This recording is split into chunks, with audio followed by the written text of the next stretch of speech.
Hey guys, welcome to Entertainment Talk Nation. This is Rob. This video, we're gonna review Shin UltraMan. Yes, Shin UltraMan. Now I know you're wondering, how? Don't ask.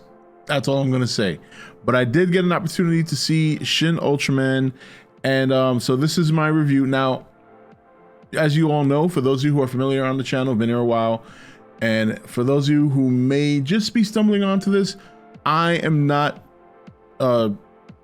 Ultraman fan. I've never really watched Ultraman. This is actually my first time watching Ultraman, and I thought I would give my thoughts on it. This is my first foray into the Ultraman genre, and it's not that I always thought it was bad or anything. I just never got an opportunity to watch any Ultraman growing up.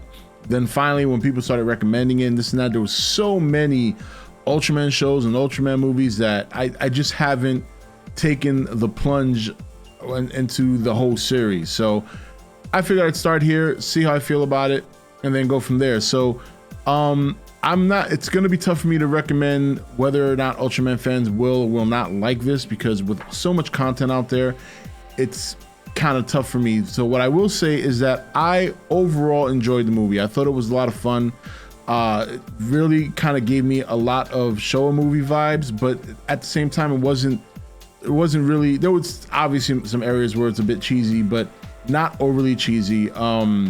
You know, but basically the story goes is that this is obviously Shin UltraMan. So this is the first time Ultraman has been seen or anything by humanity. And basically there's an organization called the SSSP, and they're in charge of basically eradicating any kaiju that come up. And in fact, there's a funny scene in the movie where one of the government agents, or actually government or political politicians, I should say, talks about how every time kaiju appear, they only seem to attack Japan, which I thought was pretty funny. Very, very on the nose there.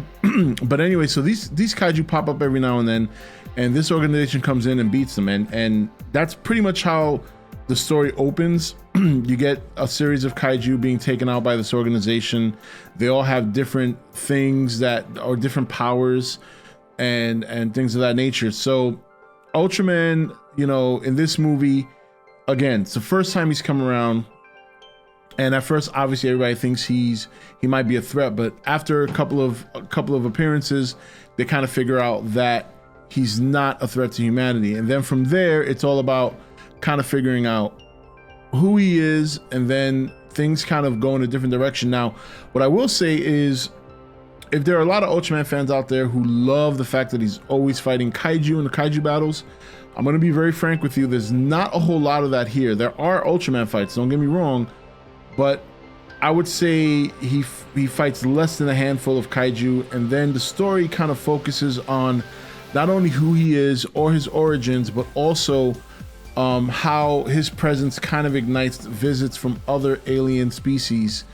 And I would say there are several that appear, and they try to take a very political approach to kind of taking over humanity. It's not a takeover by force. Like, it's not like these aliens come down and start destroying humanity with like kaiju. It doesn't work that way. Some of them try to be a little bit more, I want to say, like, very secretive of what their intentions are, but then at the same time, they make it appear as if they're there to help. And then there's one that's a little bit more, there's one that's a little bit more aggressive in how he wants to do this. There's another alien that comes in that seems a little bit more diplomatic. Like, he doesn't want to take any kind of offensive at all until he feels like his hand is forced. And then another third species come in that's a little bit more, you know, I don't want to give away too much in that third one, but that's kind of what the essence of the movie is. It's kind of showing you when he arrives, what he does, and then learning about him and how he became, and he's played so the two main characters. The thing I like about this movie is that, unlike Shin Godzilla, you have pretty much two primary characters that you're following here. One is named Shinji Kamanaga, and then the other one is named Asami, I believe her name is. Let me see, I have it written down here. Hiroko Asami. And I like Asami more than anything. Her character was very animated. She did this funny thing where every time she would get ready for work, or if there was a big assignment, she'd get excited, she'd start slapping her, like she would slap her butt, and then she'd slap the butts of her teammates, like if it was like a sports game. So that was kind of funny. She did that multiple times throughout the movie. It was funny.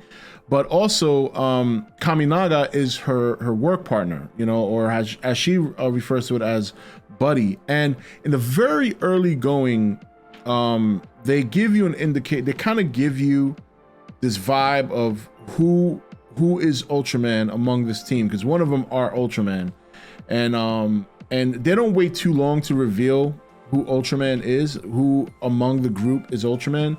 But there are two that stand out that you'll probably think of at first, and then pretty quickly you'll start to figure out, oh, okay, I know who it is. And they kind of know that, so that's why they don't waste a whole lot of time revealing who Ultraman is. I would say about a good 30 minutes into the movie, you find out who he is, and then how things became to be in terms of the moment he got to Earth, from the time they found out who he is, and then going forward. And the story pretty much goes from there. Like I said, there's the primary story is that there are 3 primary alien races that want to come down and pretty much take over humanity. They don't necessarily want to do it in such a way that is overly aggressive, but they all have different things to offer. So you have one alien that offers technology, and he kind of displays how this technology works and how it can enhance humans. And he displays that. I'm not going to give away how he does, because that's a pretty cool scene. But he kind of shows humanity using one of the agents from the SFP, how his technology can basically make them that way. You know what I mean? Another one offers to provide protection. So he comes in, this alien, and he essentially offers protection in exchange for like autonomy over humanity. And he kind of he's kind of a little bit ass backwards. Like he puts things in a position where it makes him look like the hero, kind of like what Mysterio did in Spider-Man Far From Home, very much like that. And then the third alien is very, very much about following protocol. Like he feels that certain events have taken place on planet Earth that would make humans dangerous in the long run, so he wants to just eradicate them. So, and then you kind of see how Ultraman deals with these different villains or these different alien species, and not only as Ultraman, but also as someone who's trying to be diplomatic. He tries to negotiate with them. It's actually pretty cool when you think about it. It shows that there's more dimensions to Ultraman than just growing big and fighting. He's trying to find other ways to avoid that. But eventually he does have to get into Ultraman form and do his thing. The special effects of the movie are pretty decent.